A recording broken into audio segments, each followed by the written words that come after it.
sort of, for another video.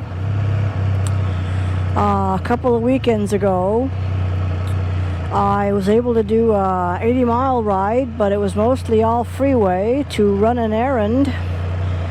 And I hadn't been on the bike previously for over a month. And I got reminded of the fact that if you don't use it a lot, when you do get out and use it, it can be a totally new experience again. And I had to really think about, okay, how do you brake? How do you turn? And because I was a little out of practice, I found that when I got home after the ride, my shoulders started to ache. And it reminded me of years ago when I would wear a open face in the summertime and a full face in the wintertime. And when I switched over, because it started getting colder, the first few rides I did with the full face on, I'd get home and my neck would be so weak that I couldn't even hold my head up to watch TV. And I notice a lot of Spyder owners don't exactly ride all the time. They might get the bike out once or twice a month, but otherwise it sits. It's not good for that bike to do, and it's not good for you. Especially if I'm going to go on a pretty good all-day ride, I am going to go get gas and make sure the tires are good and everything. But then I'm going to find a parking lot, and I'm going to make sure I remember how to stop quickly. I'm going to make sure I'm used to the turning. And since in my case I haven't been on the bike in a lot, I'm going to be going out for a couple of weeks before the ride to get a bit used to it, to turn it around, going through neighborhoods, turning, getting on and off freeways, just to kind of work up into it. It's like if you're going to do a 5-mile run, you don't just go out and run the 5 miles. You kind of work up to it and run 2 miles, 3 miles, and you get into it. And the same thing works when you're on the Spyder. And I think a lot of people don't do that. They just get on the bike when the few times they go to ride, they go for a ride, they feel terrible afterwards, and they sort of don't want to do it again. And it's something that you put an investment into, and you really need to get out there. Take it for a ride in the evening. Take it out at least once a week and just sort of put it through its paces and put you through its paces. I have to remember that when I'm stopping in an emergency, even though there's no front levers up here, clutch or brake, if I have to stop, I'm going to pretend I'm reaching for them, because it'll shut my gas down. Because you're reaching for it, it's going to make you shut the gas off, throttle off, and it's going to keep yourself and the handlebars going straight forward instead of just letting the bike do what it wants. I've noticed that when you do try and stop in a hurry, sometimes it can get a little squirrely. So you really need to remind yourself, okay, this is how it works. This is how I need to do it. And it takes a bit of practice. And even though I've got thousands of miles on 2 wheels and only 50,000 miles on Spyders, I still want to get out and practice. I still want to get out and get myself up to 25 miles an hour and then stomp on the brakes real quick. I can't do it right here, but you just, you put your foot on the brake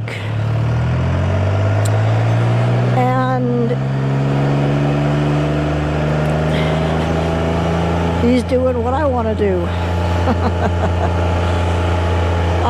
It's just a case of really getting back into it. Make sure the bike is ready to go, ready to ride, and make sure you're up for it. Because if you get home and you really don't feel too good afterwards, it's not going to be very fun. So you really need to get out and remember how to do it, so to speak. So what I'm going to do now is I'm going to stop at this little park I passed, and I'm going to get all my camera gear onto a picnic table. It's one of the rare few places where there's a picnic table. Let's see, it's right there. And I'm going to talk about all of the gear I use to make these videos. Well, I thought I'd go over some of the equipment that I use when I make these videos. This is the Max, the GoPro Max. It's got a lens on both sides, and I mount it on the trunk. This is the 5, which is the first one I had. It didn't take the best, nice, vibration-free videos, and I really just didn't quite get into it. It still works, but it requires being in this case so you can mount it. Without the case, it doesn't have these pieces on the bottom. But this is the 9, and it's got a Max lens on it, and you unscrew it. I don't know if I can unscrew it. Yeah, there you go. So you can unscrew it and pop it on and off. The first time you do it, it's a bear.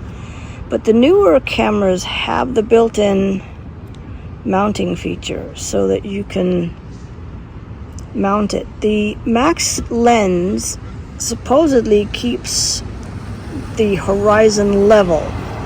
So in part of this video, I am actually going to show what it's like to go down the road with the 5, and then with the 10, because it's got the normal lens on it, and then with the 9 and the Max zoom lens, and just put them on my helmet and see what they look like.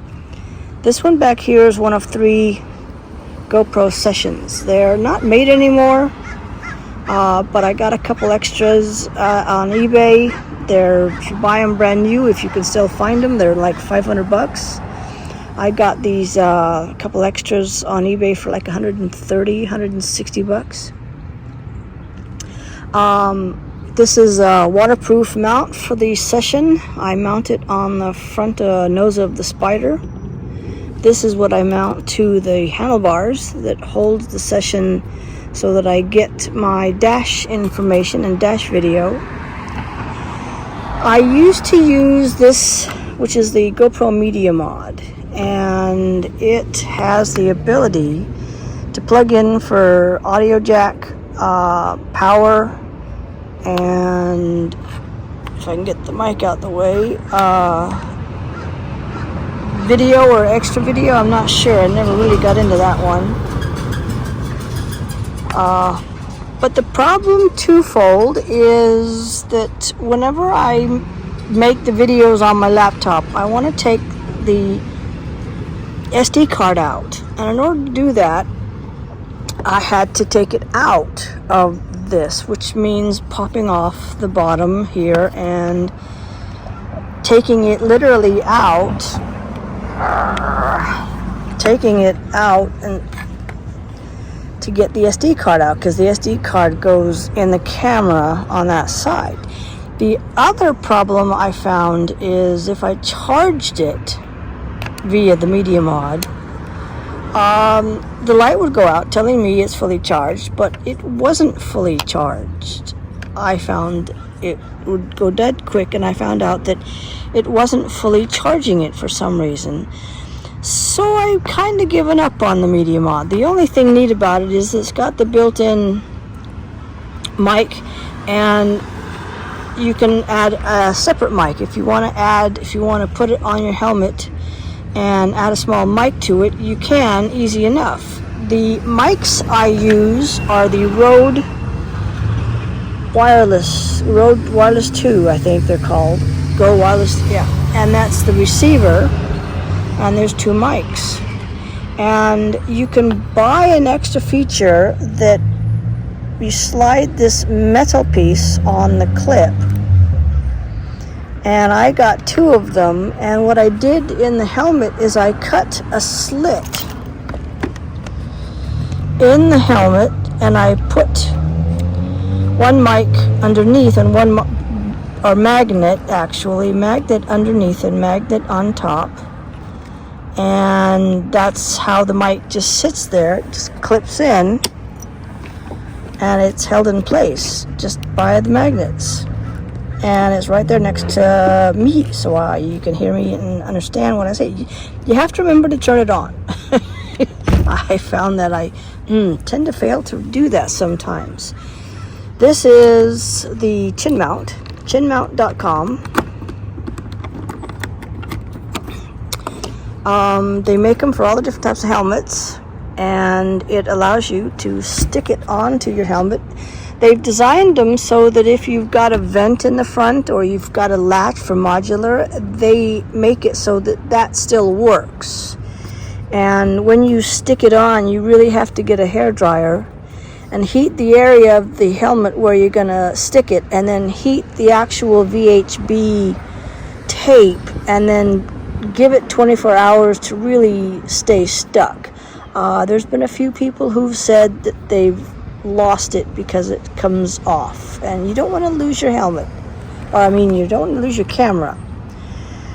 The problem, though, I found is that when I mount the camera here, the lens isn't right in the center. It's off because GoPro makes their cameras with the lens off.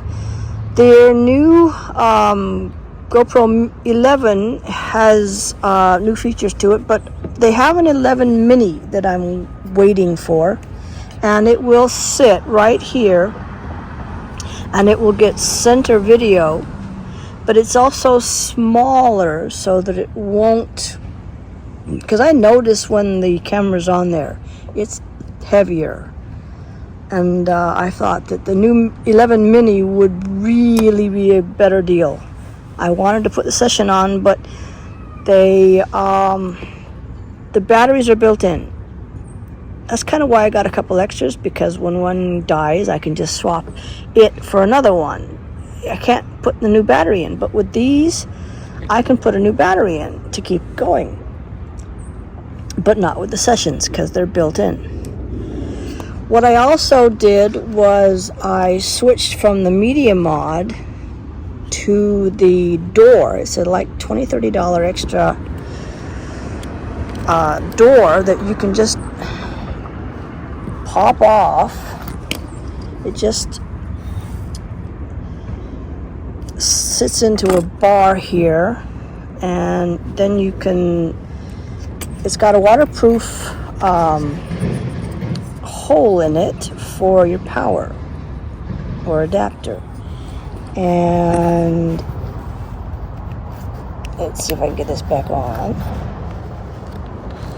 So basically, I plugged this adapter in. So I had to get this door, and I had to get this adapter. This one isn't cheap, but it allows you to plug extra features into it, similar to the Media Mod, but it just plugs in. You don't have to fiddle with getting it. It just does that. It's easier. And this is what I mount to my dash, so that this part of it all sits in the glove box. Now I've got an F3, and the glove box is right there next to it. I would consider that if you have an RT, you can mount this all inside the glove box down below the instrument panel. But all you see is this thing sitting out there. along with this on my dash. And I'm using the normal lens. I have yet to get into the different tinted lenses and what they look like. I guess I'll have to one of these days get out there, but so sometime soon I'm going to get the 11 mini, and I'm going to have to give that a try. I think that's all. The Max, I mount it to a switch pod on the trunk. This switch pod is a handheld device that can close up and all be one handle, or you can open it up like I did, and it's the only tripod I found with holes in it. And I've tried some different methods to mount it to this flat rack. This way it rattles. It's interesting how the vibration on these motorcycles causes these things to rattle and get loose. And I lost one of these a couple months ago when I was trying it out. But if you keep them, because they loosen up, it's amazing how much they rattle. But this is an exhaust muffler spring. You can buy them on Amazon, and that's not going to vibrate loose. It's got enough tension to it that it won't. But I also still have plastic tie wraps down here just in case, because I lost my Max. This is a selfie stick. It does extend, but I don't need it to extend, because it can extend, but I don't need it to. But this setup allows the Max to sit above my helmet, and then I can get recording. And I did a video recently where you can use Rever to set up a situation so that when you get to an area where you want to record, Rever will actually start your camera recording, which is really cool. This here is the GoPro 9 mounted to the helmet. It gets an almost front look to it, but as you can see, the lens is off to one side. And I mounted it so where I can actually see the top when I'm looking down to tell and make sure that it's on. There's times when I've run out of battery, I turn it on to record and I can't see it, so I can't tell if I'm recording or not. But you need to just have a little glimpse of it there. With this door, if you want, you can plug in the adapter and then a wired mic up into the helmet and start off with that feature. You can if you have the face shield open, but when you're going down the road and the wind and road noise, they're not going to understand you really well, so you need to have a mic inside. So that's why I got. Now the one thing to think about is I am on a GoPro, or I'm on a Facebook group that deals with the Rode wireless mics, and many have done updates, firmware updates, and they find that these become little lumps of brick because the firmware does something to it and it won't work anymore. So get them, charge them, turn them on. If they work, don't update them. Or if you do, make sure that whoever's updated has actually found it works, because there's so many people who are literally got little pieces of plastic junk because it just won't work anymore. I don't understand it, but it's one thing that you're not going to want to update. This is the 10. It mounts on top of the dash. It records all my audio so that when I use the iMovie app, I have all this video. You can set up the iMovie to where you have two rows of the film. One is the basic But then when I insert video from another camera, that becomes the prominent video, but the audio is still there.